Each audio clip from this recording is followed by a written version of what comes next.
Hi, I'm Meta Spencer, and today we're going to go to Virginia, but I have a real treat for you. We're going to visit someone with whom I have utmost respect, or for whom, someone I've looked forward to talking to for many years. I was once in an audience where he was a speaker, but we've never actually met until now. Okay. So now we're going to have a conversation, and this is All right. Vamek Vulcan. Yes. And I believe the topic of your speech, when I heard you something like 40 years ago, had something to do with transgenerational trauma. At any rate, in the meantime, I've heard of you many times, Dr. Vulcan, and always or generally within the connection of talk about how if one person is traumatized, it's possible for the psychological effects to be transmitted to their children and even to their grandchildren and so on. Yes. So that what harm you do to a person Yes. can live on beyond you. Yes. And I think that's what you talked about, and that kind of research in psychiatry is what you're I think you've made into a very important issue, right? So, hello, how are you? I'm fine. Good. Uh-huh. Well, if I may, allow me to give some little background. Uh, I'm a psychiatrist and a psychoanalyst. Well, I want we'll come back to that because Yes. I'm very interested in how all these pieces of you Yes. fit together. Mhm. How did I get to know about transgenerational trauma? Of course, I saw that in my patients, but I think that your emphasis is in international relationships and how I became aware of it. In 1977, Anwar Sadat, who was the president of Egypt, went to Jerusalem. He gave a talk at the Knesset. He declared that 70% of the problems between Israelis and Arabs is psychological. He talked about a psychological wall. And this is how American Psychiatric Association and American Psychological Association became interested in looking at external world from a psychological point of view. And I got involved in this. Long story. So the first one was putting together Soviets, Americans, influential individual to talk. And this made us important, and we got grants. And after the Soviet Union collapsed, we worked 7 years in the Baltic republics, helping Russia and Baltic Republic to separate in a peaceful, that kind of area. in a peaceful fashion. And we were bringing high-level Russians and high-level Estonians. Even one of the Estonians became the president of Estonia later on. And we had the second person in Duma from Russia. And, Estonians had lived under others, including Soviets, so long, and they were not able to talk. They were shy in front of this big shot Russians. Slowly they got the courage, and they said something not so bad, but how they were hurt by Russians and so on. On this, the second man from Duma, this Russian guy, suddenly started to talk about Tatar-Mongol invasion way back. We were shocked. And he dominated us. For 2 days, he talked about Tatar-Mongol invasion, some past historical event. And the idea was that Russians were conquered by Mongols, and they tolerated this, and they protected Europe from Mongols, And how dare Estonians were complaining about Russians when Russians were running Estonia. They were not like Mongols. They were nice people protecting Estonians. So this is my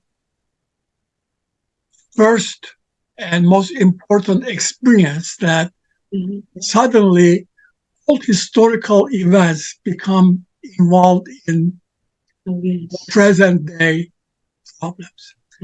And we also brought Greeks and Turks together. Who? Greeks and Turks. Turkish people and Greeks and Greek Turks. people. Now, Yeah. I imagine that's because of your own background, that you are Yes. yourself a Turk born in Cyprus. Cyprus. But and as soon as we develop unofficial diplomacy, we can go into later. But as soon as Greek uh, representatives uh, get somewhat anxious during these dialogues, you know what they start talking about?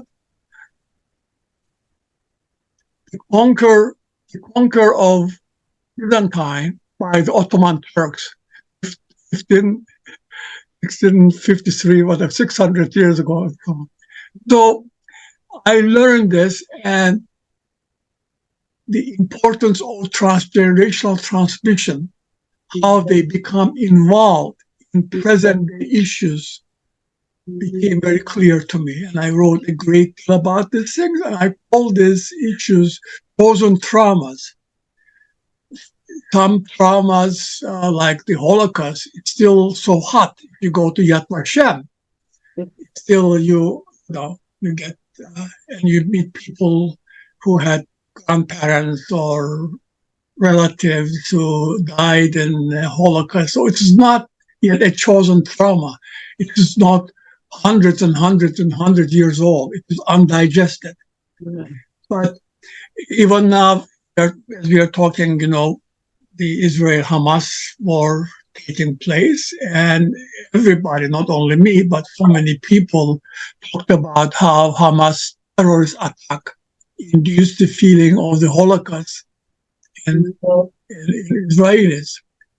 And same time when Israelis attacked the Gaza, and Gazans about October War and how they were pushed away. So past historical events get transmitted generally from generation to generation, and they become chosen traumas.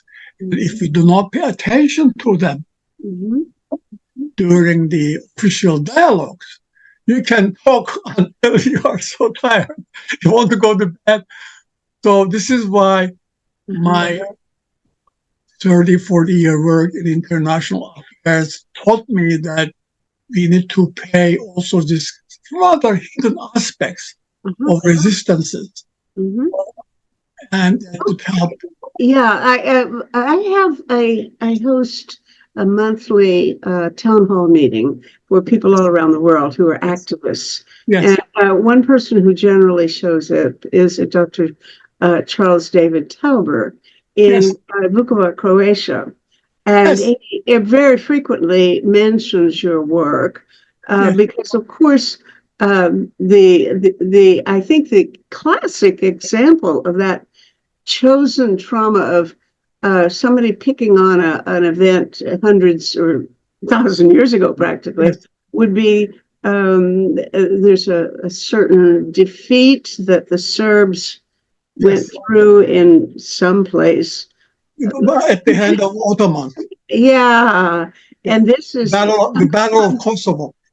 I don't remember the title. I just remember that they bring this up and they sort of celebrate it every year, and keep it going. Yes. And of course, his work is exclusively with the victims of trauma, people who have themselves been through war. Yes. And he's still finding that the effects of the war 30 years ago Yes. in Vukovar or in that part of Croatia.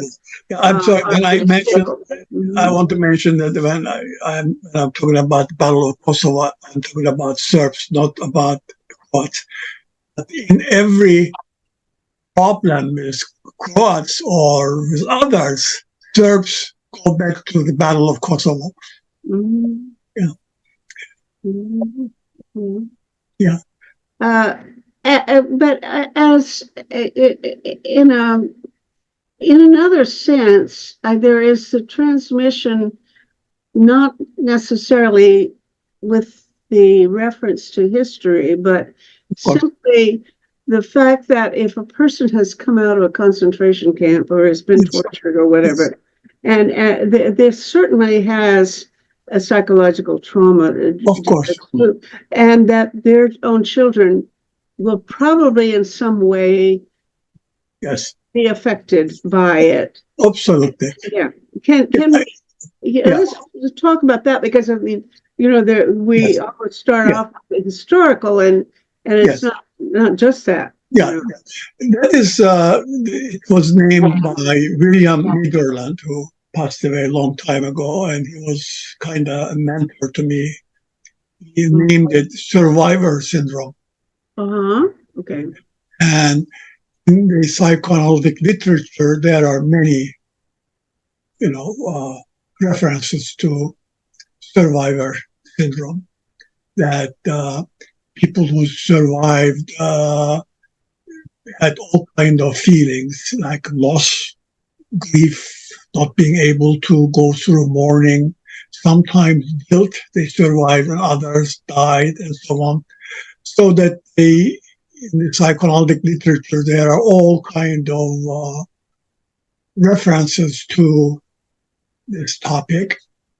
And a, one of my former residents, my students who became a very famous psychoanalyst, Ira Brenner, uh, published probably one of the last books about this. I forgot the name of the book, but it's international. He collected articles internationally about survivor syndrome and what happened after Holocaust, how it's perceived, and was published. So it's true. We always have uh, survive and they don't. For example, you mentioned that I was born on Cyprus, a Mediterranean island. And when I was growing up, my next door neighbors were Greeks. You know, we have Armenians, Greeks, Turks in Cyprus, and so on. But we were called natives by the British. I'm sorry. We were called natives. British called the British for the British colony. We were natives. I see. Okay. They're lately calling people like me settlers. Yes, settlers or natives. Yes, First time I from heard Canada. that. Yeah, you know. So, but when Cyprus gained its independence and the British left, and of course, both sides have quote unquote, mother countries. They had Greece, they had Turkey, and who's going to do this, and so on, and all this murders and so on. My family lived for 11 years uh, surrounded by enemies, so to speak. And I was living in America. You can imagine my survival. So everybody has all kind of feelings about what happens to people, not only just relatives, but people who belong to the same large group identity. Yes. Oh, Yes, and then some. I consider that probably maybe the worst thing going on nowadays is that we have these identity fights, yes, yes, and whether or not you've been traumatized or you're the yes, dominant yes, person sure absolutely. plays into a lot of politics, Yes, especially today, and it seems yes, to be getting worse. yes. I don't know whether you think so, but I think I do. I it's on the think so. roll. Yes, And you would think it would diminish. I mean, we are having I mean, here you and I are 1,000 miles apart, and you might as well be in the next room. Yes, So yes, yes. this closeness of the world and the easy access to each other, no matter where we are, should diminish our affiliation with a particular piece of territory. It doesn't seem Yes. Yeah, I wrote also about this incredible technology, artificial intelligence and so on. So in a sense, it opened borders between different countries and groups. Like, I push a button, I can talk to you and so on. And there are positive aspects, but also induced anxiety. And it brought about what I call who are we now civilization. Oh, Yes. Who are we now civilization after a war, like after Soviet Empire collapses? People say, "Who are we now?" The Republic of Georgia, they were under Soviets. Now they are different. So, colonialists leave Africa, and Africans say, "Who are we now?" Now, who are we now? Everywhere. I mean, I don't remember exact number of refugees. I mean, there are millions and millions. yes. Yeah. Talking about Cyprus, I was in Cyprus last summer. It's not Cyprus that I knew when I was growing up. Uh, I had not seen people from black skin when I was growing up. There were only 3 people that I knew. And now when you go to Cyprus, my neighbors, my next door neighbors are all from Africa. Are all what? From Africa. From Africa. Because they opened so many schools, universities in Cyprus, and everywhere there are Africans, there are Russians, there are Israelis, Russians, and Iranians buying this land or that land. So, question comes: who am I now? I'm not suggesting anybody.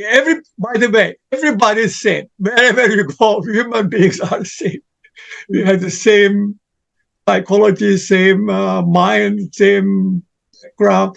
But you get into, you open borders, you hold between borders. It's wonderful, but at the same time, it induces anxiety. So we are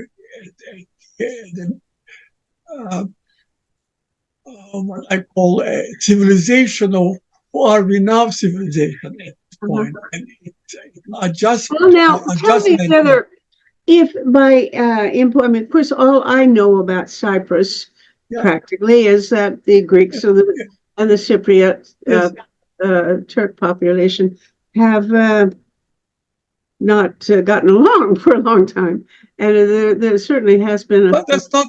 It's also changed. Like if you go to Cyprus right now, the first people come to see me are my Greek friends from the south. Right. Well, what I was wondering, would the opening of the gates and the fact that you have so many Africans and other newer populations coming in, does that weaken the tension or the focus on the Greek and Turkish conflict? Or does it have any bearing on it? Everywhere. And you know why Donald Trump won presidency? Very simple to me. I wrote about this too. He said, "Oh, we are going to be invaded, and I'm going to put a border. In fact, I'm going to put a dome over America so nobody can come in." This kind of thing. So that the world is changing incredibly. You see, I mean, some of us, I, for example, I'm sure you, I enjoy seeing differences. It's nice to see, get to know, and so on. I've been so many places in the world. I mean, many, everywhere. It's so, but for some other people, this is perceived as dangerous. They want to close the borders and this and that. I'm not talking about realistic difficulties. I'm talking about psychological aspects. Yes, right. And right now, there is no place on earth where the borders are really closed. Mm-hmm. Yeah. So Well, we in are, Canada today, there's a new rationale, yes, and that is we are having a new sort of issue. yes, They've just been shutting off the number of foreign university students who are allowed to come and study here yes. because there had been a large population of university students from all over the world. Same thing everywhere. They say the rationale for this, and it may have some the housing, we have a shortage of housing. Yes, I would have thought if you have a free yes, market that we would have just had plenty of housing, and why not? yeah, But at any rate, the rents are very high in cities and yes, so on. yes, And they're saying that it's because these university students are coming and renting all of the cheap apartments. yes, yes, So that's why they're shutting it off. yeah, Now, this is the first for the last, I've lived here for 50 years or so. But I'm American born, but yes, generally Canada's been pretty welcoming to foreigners. yes, yes, But this is the first time I can remember in a long time that there's been any effort to slow down or yes, yes, yes, the yeah, immigration. yeah, And they claim this is for a financial reason yes, that it's not working. yes, But I don't know whether you can separate out the psychological and the material yes, explanations yes. for doing Well, you're absolutely right. There are realistic reasons. And when politicians look at issues, they refer to these realistic reasons. We don't minimize them because they have to deal with realistic reasons. But at the same time, we need to realize there are psychological reasons and they're hidden. And what I've been doing is to bring the psychological reasons to the surface so that it can be dealt with, it can be understood, and then you can find more peaceful, more mature way of dealing with these issues. Good for you, because that is so very important, I think. And yet I think it's such a tricky thing to do. Yes. Of course, you are trained in therapy, and I would think, for example, if you went to one of Trump's supporters, and Yes. God knows he has enough Yes. right now, and you said, "Well, now you need some psychotherapy because you like Donald Trump." And your rationale is really pretty loopy. You shouldn't be basing your politics on these crazy identity things. I don't think that would fly. I don't. That would be funny. It wouldn't work out. I don't want to be beaten up. Oh, look, I No, have I don't want relatives. anybody who. I have a close relative Yeah. who's a Trump supporter, I and have I really friends don't there. know how to talk to I her. have friends there. I really want to tell her, honey, you should get some therapy. But on the other hand, I don't know any therapist who could do Well, anything for her. I don't. The issue is protection. We have two identities: individual identity. We have a large group identity. In our daily life, it is our individual identity and so on. And under certain circumstances, large group identity becomes more prominent, Becomes what? more visible, more you feel more. Mm. And under those conditions, you do everything to protect your large group identity. Let me give you one example. Mm. After Sadat went to Jerusalem and we were bringing high-level Israelis and Arabs, I became the head of this committee. We were bringing Egyptians and Israelis together. I brought for the first time all Palestinians in this meeting. And we were meeting in Switzerland when Palestinians from Gaza, West Bank, and so on. Also, 4 of them joined this. So when the meeting started, I'm sitting here next to me, a very famous Israeli general, General Shlomo Gazit, sitting. And next to him, a much younger man from Gaza, a Palestinian psychiatrist, sitting. And so when the meeting started, this young psychiatrist put his hand in his pocket, his trousers, touching something. And I'm a psychoanalyst, so I thought maybe he's having castration anxiety. That as long as I have this, Loma Gazette, General Gazette, you are a very important person, you are very good, you are very important. But since you retired, Israelis are sending generals that do not like to run our lives. As long as I have this, I can hold my large group identity and I can tolerate masochism and sadism. You know what he had in his pocket? A little stone with Palestinian colors. Oh. And he needed all that? Yes, because the large group identity was more important than individual identity. And I learned that in those days, so many years ago. Every Palestinian in Gaza, I don't know everybody, he said every, had this little stone they painted with Palestinian flag colors and put in their pockets. Really? And whenever they would see an Israeli soldier or something, they would touch it in order to their identity survive. So under certain world events and so on, suddenly your large group identity becomes more important than your individual identity. And that leads to all kinds of problems. And these are the things that we are writing about to explain. There are psychoanalysts at UN, I give lectures at UN, etc. But still, we need to explore these things so that there are unseen, unthought of resistances to find peace.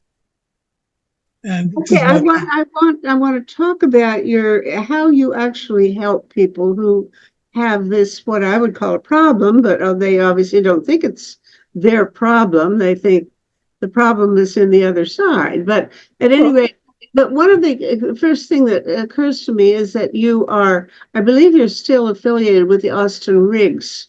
I worked there 10 years. I'm emeritus. Okay.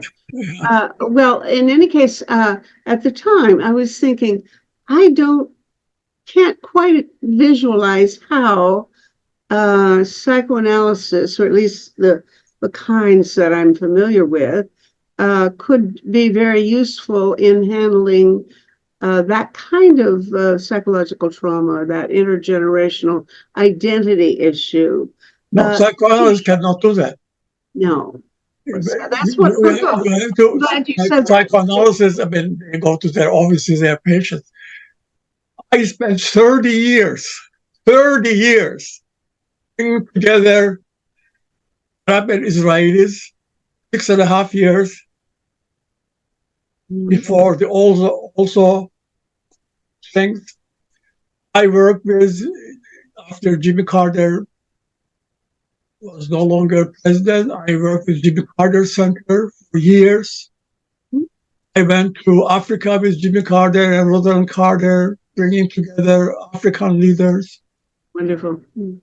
I put together Georgians and South Ossetians. I brought together Turks and Greeks. I brought together Estonians and Russians, Latvians and Russians. I mean, so don't think that a psychoanalyst knows this thing. I went into this thing as a psychoanalyst and applied my psychological insights, my experience. Without experience, you don't have any much idea. Mhm. So you don't say that psychoanalysts know. You go not on the door of psychoanalyst and tell me what's going on. No. In fact, psychoanalysis during clinical practice usually does not pay much attention to shared external events. Uh-huh. Uh-huh. Yeah. Yeah. Yeah. Well, there are therapists Yes, of course. who do, I Yes, mean, of course. certainly, but I don't think they call Yeah. themselves psychoanalysts. I don't know whether there's Yes, of course. is there a category title for the Yes. people who are psychiatrists who do Yeah. just general counseling Yes. on interpersonal relations and those traumas of that kind. And my team was not all psychoanalysts. Uh-huh. We had to have historians. We had a Princeton historian. We had to have a diplomat. We had a undersecretary of state, former. We had linguist. So our team was an interdisciplinary team. Mhm. Well, did you do mostly group therapy or No individual? therapy. We don't call it therapy. The psychology principle is that we do not tell these people what to do. We help them to talk for years, every 4 months or so, and they come up with their own solutions. Okay. Now, my friend Charles Tauber Yes. has a program going on now where he trains people to do therapy by Zoom, all kinds of places, and he calls them barefoot therapists. Oh, yeah. That Well, would take ordinary people and mostly train them how to listen, yes. as if that is really the most valuable thing you can do for them. Well, I stopped seeing patients by the time COVID came. I have never done therapy via Zoom. I have done a lot of supervision in many different countries, supervising other analysts' work by Zoom. Yes. Mhm. Well, tell me give me a better understanding of how you would go about helping or treating, if you don't mind No, don't treat anybody. terminology, helping somebody who is really controlled by that kind of ideological. You're talking about individual therapy? Yes, if you do therapy, let's take, I mentioned a relative. I won't say which of my Yeah. family members has this disorder, but she's a real maggot person. Therapy is, How should I treat her? How well, can I help her? I'm a psychoanalyst. I'm a classical psychoanalyst, and they also psychoanalysis became a whatever. Oh, so many schools every day. There's a new school, and you have super democracy and so on. I never got involved in the politics of psychoanalysis. Somebody comes and lies on my couch in the past, you see, I just do psychoanalysis, meaning I help this individual to understand his or her own life stories and how these stories affect him or her and why and so on. And then the patient himself or herself changes and makes decisions to do this or that differently. Now, excuse me, but you got to my sense is that to be a good psychiatric patient, a therapy patient, you got to want to see your own shortcomings and problems and acknowledge that they are problems. But the thing about this identity politics, which is so important and so often connected with chosen traumas of ancient vintage, Yes. is that these people don't think there's anything wrong with them. They just want to blame their ethnic opponent, whatever group that is, and Well, are not ready to yes. to see that they need to rethink their own assumptions. Well, if anybody was interested, I wrote 10 books, single story of a psychoanalysis from beginning to the end, so that it shows you every step. And in that, for example, in the 1970s, 80s, when I was seeing patients in Virginia, most of them were Southern Virginians and Northern America, Southern America, Civil War, slavery, everything was part of their story. And how they resolved it is in some of these books. For example, I saw a patient who was in his 50s when he came to see me, who was from a very prominent family, white family, very rich, raised by African American nana. So the mother, real mother, was African American, not the white one. You see? So, but in Virginia, he had to behave like a, big white guy with big money. What he would do early in the morning, as soon as he would stop, he would go to the craziest part of Charlottesville, very poor part, to an African American restaurant. He would be the only customer early in the morning. He would sing songs to him. He would feed him. You see, he would remember his childhood that way. And then cut that off, go to his office, get dressed, and be a big businessman. But that was his problem. You see? So that understanding Civil War, his family, and all this stuff, and he changed them. So if anybody wants to know how a psychoanalysis, as I practice, changes people, and how a psychoanalyst works in this process, I have written 10 books describing from beginning to the end psychoanalysis. Well, would you give us a title for one that you especially urge us to look at? I can't. I have to admit I haven't read those. Any of them. Let's see if you can. Okay, that's good. Show us a few books about that. Here's one book. Here's one. Would-be wife killer. Would-be wife killer. All right. Wife killer.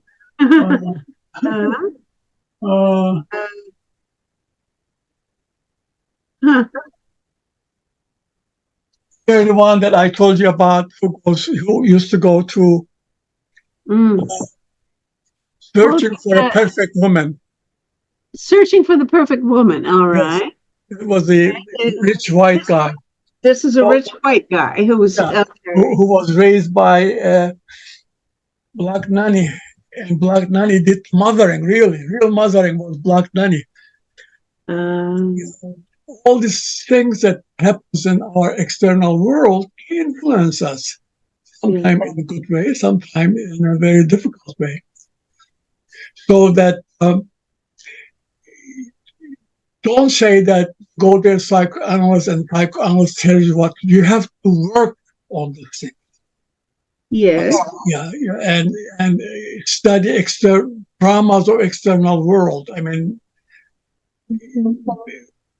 But even those of us who, I'll never be a therapist, even a barefoot therapist, but I certainly occasionally have to interact with people whose attitude is certainly colored by their this dynamic of their psychological the effect. And I don't know how best to deal with these conflicts over identity. I tend to just change the subject because I just don't. You're talking about large group identity? Yes, I mean, if identity, religious, national. How do I, if my family members are in favor of Donald Trump, for example, and I think the rationale for it is about somehow group identity, that their sense of status has been threatened and they're trying to yes, defend it yes, through their group identity. yes. How do I treat that and get along with them or help them maybe see past that I kind have no idea. If they lie on my couch for 6 years, I'll of? find out what is best for them. Well, I can't get them onto your couch. I I would have love no to get couch on your anymore at my couch. age. Sounds like I've been on couches and I got a lot of value from it. But, but as I say, I wrote, I don't know how many books, 60, 70 books I wrote. And Yeah, they explain this thing, not only the individual, but also societies, what happens in societies. They also have, like, individuals have a history, societies have their history, and even you're not aware of it, histories are affecting you at the present time. okay. Well, I gather then that there's no easy way to say how to get people past this particular hang up. Now, I mean, Charles Tauber teaches people to be therapists just in the sense of listening Yes. to other people's moaning and grief, but I'm sure that's can be valuable. But I've also had people. Sometimes I watch television, and on television, people go to see psychiatrists, psychologists, and as soon as I listen, is that they just talk. They ask questions, and psychologists give ideas and so on. It is not psychoanalysis whatsoever. Nothing. I turn off. I don't watch those movies. It's nothing to do with actual therapy. Well, but you don't call yourself psychoanalyst, do you? I mean, do you say what you're doing is psychoanalysis? I'm a psychoanalyst. I got trained. Well, of course you've been trained, but I did psychoanalysis. I have books. but these therapies, these books that you just shown us, yes, are the psychological result of psychoanalytic processes.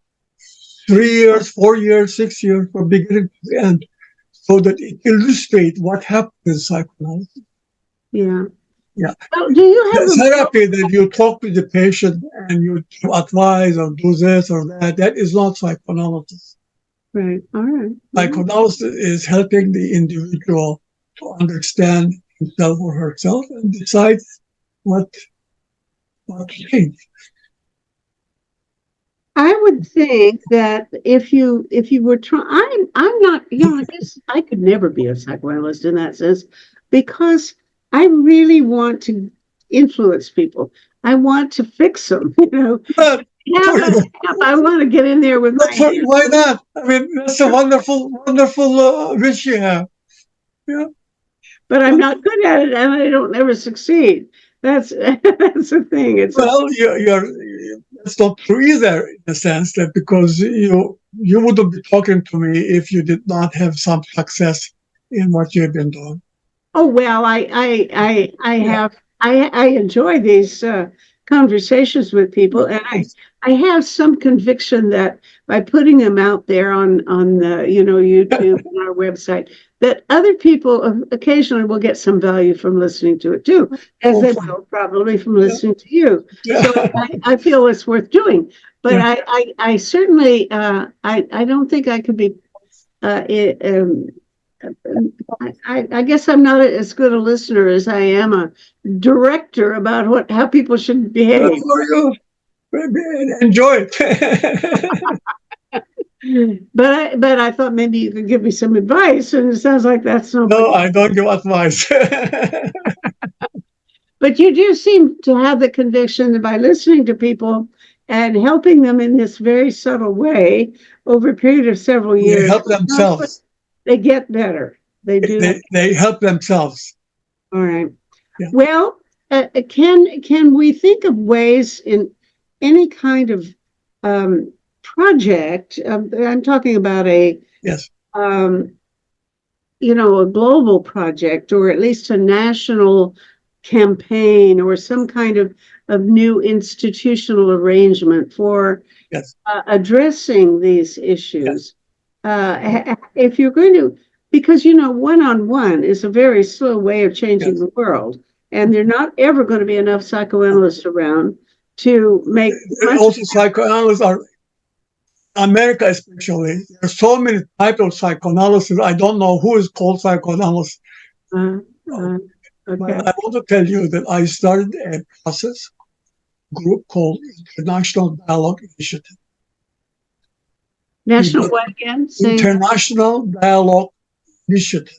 an international dialogue initiative. Okay. www.internationaldialogueinitiative.com. We got this. I knew people from so many different countries because I worked in so many different countries. I got in touch with Lord John Alderdice in United Kingdom. He's from Ireland. He's he's head of, he's a parliamentarian, and he's also a psychiatrist and psychoanalyst. And I said to him, why don't we bring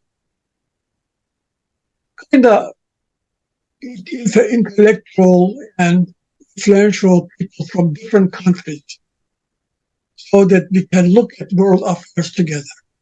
So from 8 different countries, we start bringing people together. United States, England, Germany, Russia, Turkey, Israel, West Bank. What am I missing? I'm missing one. Yeah. So we start bringing this group together, and this group started also opening up consultations for people who are dealing with world affairs, want to do this or that in Africa or here. They come and they meet with us and we give them suggestions. So International Dialogue Initiative, now we call ourselves family. And we don't want new members to come in. We select new members.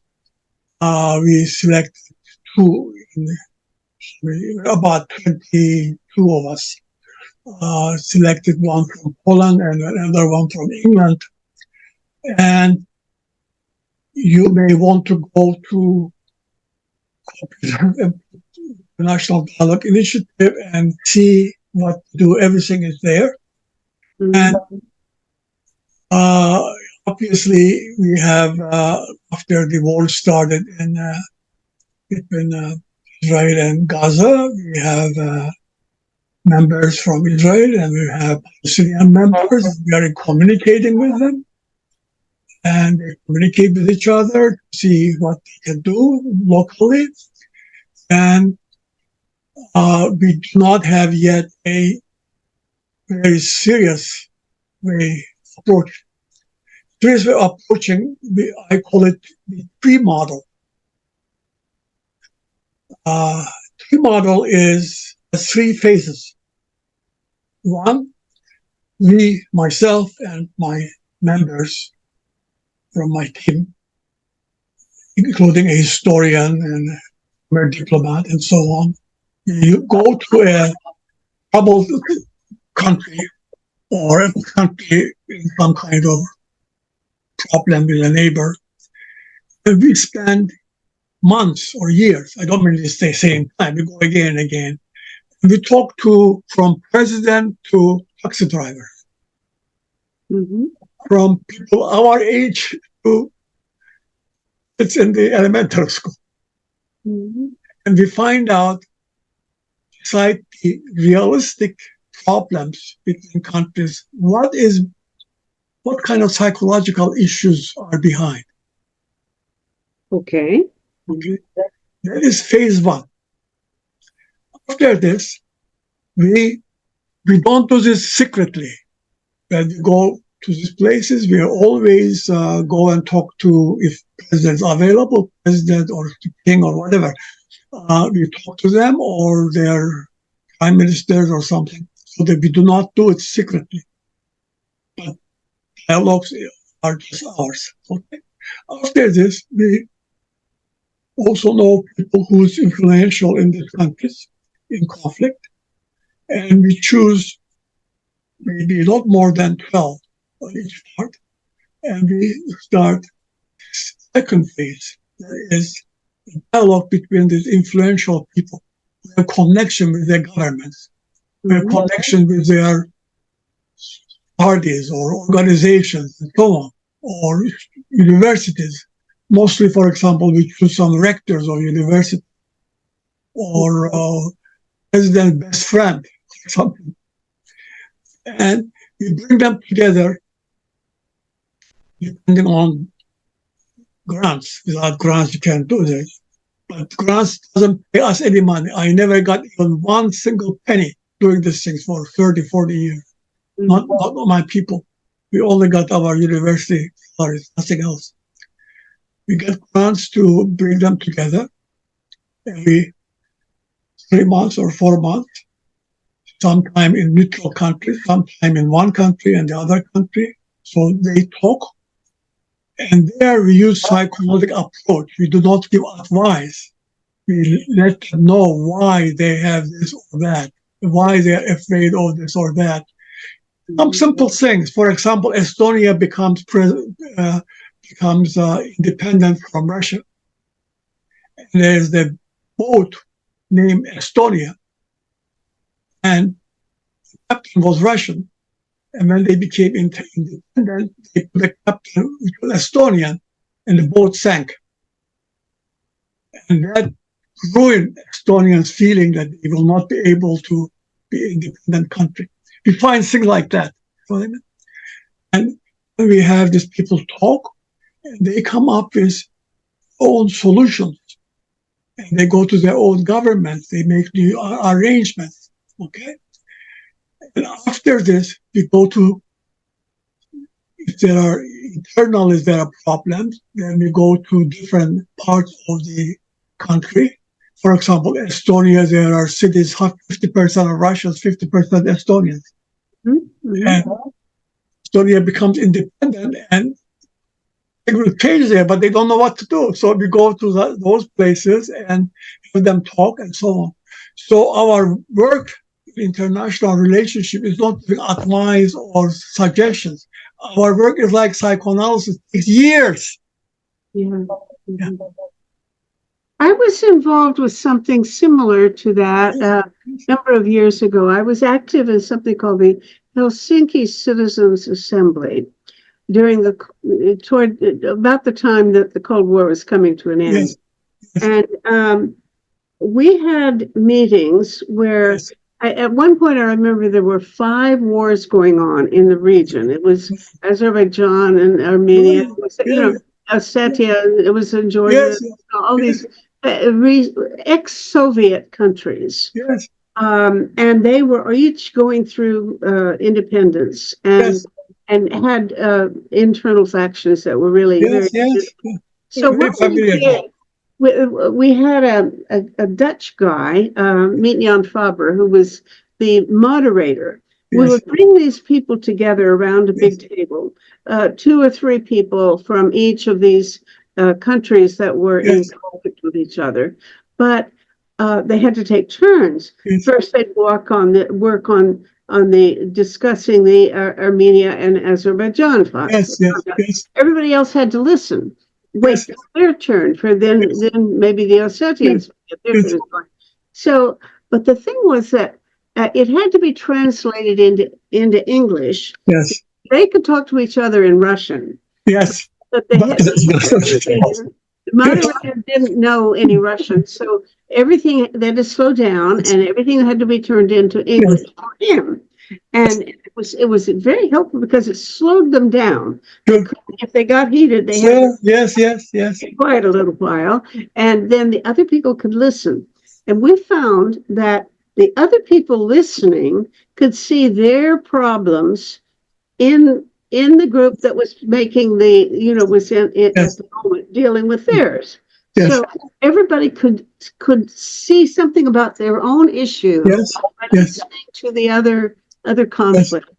It was yes, so valuable. So yes, I came home back to Toronto and I thought, I'm going to try to set up something where I'll get together yes, the Serbs and the Kosovars at yes, the same table yes, with the Sinhalese and the I'm sorry, the the other guys in Sri Lanka. And Lanka, I have Lanka. it's interesting that I'm blocking that. Those people lived with me for a long time, and I can't remember their, Yes, ethnic identity. It's certainly an interesting, yes, problem. But the point is, I brought these people. We worked together to prepare for this. They yes, were going to take turns listening to each other yes, as yes, they worked on yes, their own issues. And yes, because I thought the Serb and the Kosovar conflict had many things in common with the yes, fight, in Sri Lanka, which both wars were going yes, on at the same yes, time.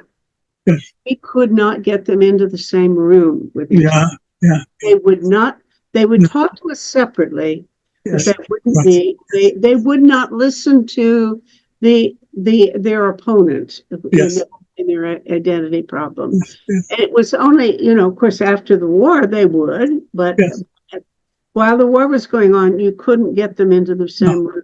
no, And I was very disappointed because I thought, I worked for 6 or 8 months trying to get yes, people ready to yes, have this, and it just yes, didn't work.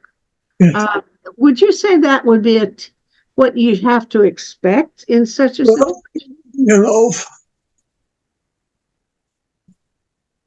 human beings and chimpanzees kill other human beings. The chimpanzees kill other chimpanzees. Other animals don't do that. And this is part of our makeup. And so, whatever we wish and whatever we try to make peace, I think should be edifying for us and helpful.